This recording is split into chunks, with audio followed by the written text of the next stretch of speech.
அண்மை செய்திகளை பார்த்து வருகிறோம். திருச்சிக்கு வரும் பிரதமர் மோடியை நேரில் வரவேற்கிறார் முதலமைச்சர் மு.க.ஸ்டாலின். திருச்சிக்கு பல்வேறு திட்டங்களை தொடங்கி வைப்பதற்காக இன்றைய தினம் பிரதமர் நரேந்திர மோடி வரவிருக்கும் நிலையில் அவரை நேரில் வரவேற்பதற்காக முதலமைச்சர் மு.க.ஸ்டாலின் அங்கு சென்றிருக்கிறார். அது தொடர்பான அண்மை செய்திகளை பார்த்து வருகிறோம். திருச்சி விமான நிலைய புதிய முனையத்தில் முதலமைச்சர் மு.க.ஸ்டாலின் பிரதமர் மோடியை வரவேற்பதற்காக அங்கு காத்திருக்கிறார். அது தொடர்பான அண்மை செய்திகளை பார்த்து வருகிறோம். மேலும் விவரங்களை கொடுப்பதற்காக செய்தியாளர் பாரி கார்த்திக் இணைப்பில் இருக்கிறாரிடம் பேசலாம். பாரி கார்த்திக், விவரங்கள். வணக்கம். இன்றைய தினம் பல்வேறு நிகழ்ச்சிகளில் கலந்து கொள்வதற்காக இந்திய பிரதமர் நரேந்திர மோடி அவர்கள் தற்போது திருச்சி வந்திருந்திருக்கிறார்.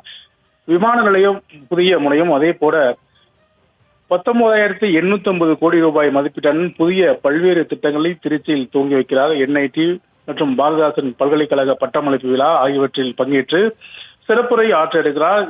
இந்த நிகழ்ச்சிக்காக தற்போது திருச்சி வந்திருந்த இந்திய பிரதமர் திரு மோடி அவர்களை தற்போது தமிழ்நாடு முதலமைச்சர் திரு மு.க.ஸ்டாலின் மற்றும் தமிழ்நாடு கவர்னர் RN ரவி உள்ளிட்டோர் தற்போது வரவேற்று வருகிறார்கள். அவருடன் அரசு அதிகாரிகள் மற்றும் அமைச்சர்களும் உடன் இருக்கிறார்கள்.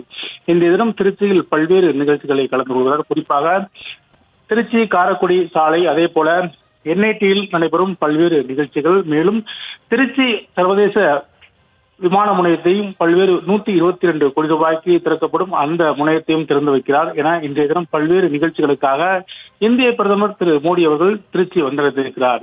எனவே அவரை வரவேற்கும் விதமாக தற்போது தமிழ்நாடு முதலமைச்சர் ஸ்டாலின் மற்றும் தமிழ்நாடு ஆளுநர் RN ரவி உள்ளிட்டோர் தற்போது பிரதமர் அவர்களை வரவேற்று வருகிறார்கள்.